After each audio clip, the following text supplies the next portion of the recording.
Today, the battle you've been waiting for, the Nikon Z6 II with the 50mm 1.8 versus the Fujifilm XT3 with the 35mm f2. I cannot believe I didn't mess that up. Hey, this morning I went out with these two cameras and like an idiot, anyone watching me probably saw this. Over and over again. I shot pretty much the same photographs with these two cameras for two reasons. Number one, I wanted to see the resolution, how it compared between these two. Because the Nikon Z6 II is 24 megapixels and the Fujifilm XT3 is 26 megapixels. Now you may be thinking that the Fujifilm XT3 has more megapixels, so it's better. But the Fujifilm XT3 is a crop sensor camera. Let me show you. See that little sensor right there? And look at the big sensor there. Yum, yum, yum, yum, yum. Now they kind of have about the same megapixels. Let's pretend they're both 24. But when you have a smaller sensor, the pixels are smaller. When you have a larger sensor, let's say it's 24 versus 24, the pixels will be larger on a full frame sensor. And larger pixels are gooder because they can gather more light. So shooting a full frame camera, this is what I shoot for portraits and events, especially low light events. Having larger pixels is better for gathering more light. Now, the convenience of a smaller sensor is size. Look at the size of this little lens. It's great. Fujifilm cameras are the best travel cameras because the lenses are small, the cameras are small, you can fit them in a pocket. This is actually one of the bigger ones. And then when you get into like full frame, they start to get a little larger, the cameras. So there are benefits to both. So my goal today was just twofold. One, to compare the resolution between the two. And two, I was kind of curious to see what the standard film simulation for the JPEG, what is Nikon trying to do to the JPEGs? What is the processor doing? What are the colors doing? What does Nikon want from its standard film simulation versus Fujifilm, which has some of the best colors, standard film. Could you just get to the pictures? Okay, resolution and color. Now, when I first started doing the comparison, I parked my car and just started walking around, I didn't have everything perfectly controlled. The first one was white balance. A lot of times you'll see comparisons between colors and different cameras, but in order to get the best comparison, you need to do a custom white balance. That means you take a gray card, you program the camera number one to look at that gray card and say, give me the correct colors. Now I didn't have a gray card, so I set each of them to cloudy because it was a very cloudy day. And I just wanted to see what the cameras what would the colors do if you told the camera it was a cloudy day. And I shot everything in cloudy, except for this first one. So here you're gonna see the colors are kind of different. There's a reddish tone to this one here, and this one has more of a greenish tone. But we're not gonna worry about that because later you'll see once both are set to cloudy, everything's a little bit closer. Right now, let's look at resolution. Ignore colors for now. One of these is the Fujifilm, and one of these is the Nikon. Now, let's look down in the distance over here. Okay. Let's look at the garbage bin, recycling bins. Okay. And we're probably at 200% right now. Let's go to 400%. And probably at 400%, even 200% sometimes, is when you can really start to see the difference. So here you could see the sole, the UL, and the UL here. It's pretty much a lot sharper in this one. And this one on the left here, this is our Nikon Z6 II. Now here they were set to cloudy right away. So this is what the camera does for a cloudy white balance. And the colors on both cameras are like rich. The greens are really great. The reds are great. We'll nitpick through the differences between the two cameras, but here you can see that the colors are great on both. Now, the giveaway is if you look at the background on most of them, the Nikon Z6 II, if it's shot at, this 50mm 1.8, if it's shot wide open, you're gonna get creamier backgrounds. This is the Nikon Z6 II, and this is the Fujifilm. When you zoom into 100%, you can see that the Nikon has a little bit more detail and sharpness. This lens is like insane, this 50mm 1.8. Now, how about here? Which one do you think is the Nikon and which one do you think is the Fujifilm? These were taken at minimum focus distance, so how close the lens can get. And it turns out that this one on the left is the Nikon Z6 II, and the Fujifilm actually has more bokeh here. Look how dreamy and delicious that is. What's going on here? Now, the distance to your subject actually can determine how soft your background is. So the Fujifilm actually has more bokeh and delicious background here because you can actually get closer with this 35mm f2. Okay, a little cityscape here. You can see how cloudy it is now. You can't really tell here if you go back and forth. Let's go 100%. And what do you think, guys? What do you think? Which one you like a little better? So again, at 100%, let's look at the city here. One is the Fujifilm, one is the Nikon. Now, this is a dead giveaway, this building right here. If I go to the next 200%, this is where you kind of see more detail here. Now, the other thing I noticed with the Fujifilm under cloudy white balance, it gives a little bit more of a kind of a caramelish tone. It gives it like a nice tone to the image. This is 100%. So it's a little harder to tell, 100%. Let's go to 200%. And you could see frying pan, and the little windows and things. But this one you could tell is pretty close. And we zoomed in a lot. I mean, we're kind of zooming in, we're a little pixel peeping here.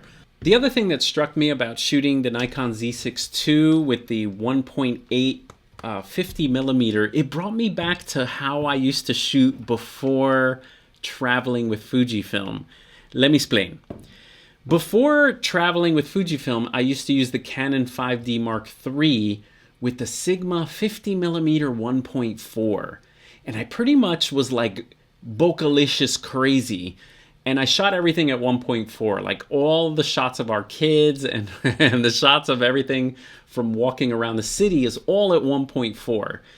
And I always loved that sort of large format feel to the images where I didn't really care about the background. I was just super isolating my subjects. Now, you could do that with Fujifilm if you get very close to objects. You can actually isolate smaller objects, but you can isolate easily a person standing tall. The background will always come into focus with a lot of the Fujifilm lenses because it's a crop sensor versus the full frame. You would need to create, and Fujifilm, are you working on this or what? A 35mm 1.0 or 0.50 fat lens on here to get us that kind of look, okay? So that's the one thing that I find is lacking in the Fujifilm cameras when you go APS-C is that sort of like large format look, which I like. Now, I'm not saying you should just use that all the time, or I feel like I shouldn't use that all the time. Sometimes you want the environment in, especially if you're shooting street photography or you're trying to tell a story. You shouldn't be shooting at like 1.1. You can't just shoot super bokeh and make it, art, okay? All right, let's talk color a little bit. I was super surprised that both the cameras were kind of close color-wise. They had both rich, delicious colors. And I feel like if you shoot Fujifilm, you'll fit totally fine with Nikon, and if you shoot Nikon, you should totally buy a side Fujifilm because their colors are very comparable. Now, can you guess who is who here? Look at the background. I bet you can. But color-wise, look at the greens, the blues, the pinks of this little painted pier here. I also find that the JPEGs in the Fujifilm are more contrasty. The blacks are just a little deeper black. And in the Nikon files, Nikon tries to kind of filmify their JPEGs a little bit and makes them a little bit more, the shadows raised just a little bit. They have a really cool quality to them. Okay, here, just wanted to get close on the colors, and you could see that their colors are pretty similar. Look at the reds. It looks like Fujifilm's red is just slightly, a little different. but for the most part, the blues look pretty close, and the colors look pretty close, so that's great. Now, a note on resolution. Oh, by the way, you can't tell it's the next day, right? Perfect editing. A note on resolution, this stuff doesn't really matter. If there have been a lot of videos that if you take an image that has a little bit more resolution versus one that has less megapixels and less resolution, you won't be able to tell the difference if you're looking at prints. The only way you're able to tell the difference is if you're doing what we're doing, pixel peeping, which we don't recommend, zooming into 200% and 400%. So each person is different. Like, honestly, if I'm shooting landscapes and cityscapes, I really want the most detail and all the little wires and windows. Like, personally, even though you can't tell the difference, I can tell the difference. So you have to sort of gauge how important it is to you. It's, these smaller cameras are more convenient for travel, are more fun to shoot than some of the larger cameras. So yeah, the Nikon so far is showing that it has better resolution, but really no one's really going to notice. So just keep that in mind. If like you have your Fujifilm camera and you're like, I need to buy a Nikon, you maybe don't. It depends how much you want to zoom in. And okay, with that said, let's zoom in. All right, so here we have the Nikon on the left and the Fujifilm on the right. And as you can tell, you can't really tell that much, okay? Again, the Fujifilm has a little bit of kind of a more caramelly, cloudy white balance. So maybe next time when I compare the colors of these two, I'll do a custom white balance between the two. I just want to see how the cameras would perform. I really can't tell the difference. I can't tell the difference too much. So there's an example of where these are shot both wide open, f2 and 1.8, and they're both really sharp. Now, in this shot of the jet skis, I found it interesting. Their colors are both really pleasing. The Nikon and the Fujifilm colors are great.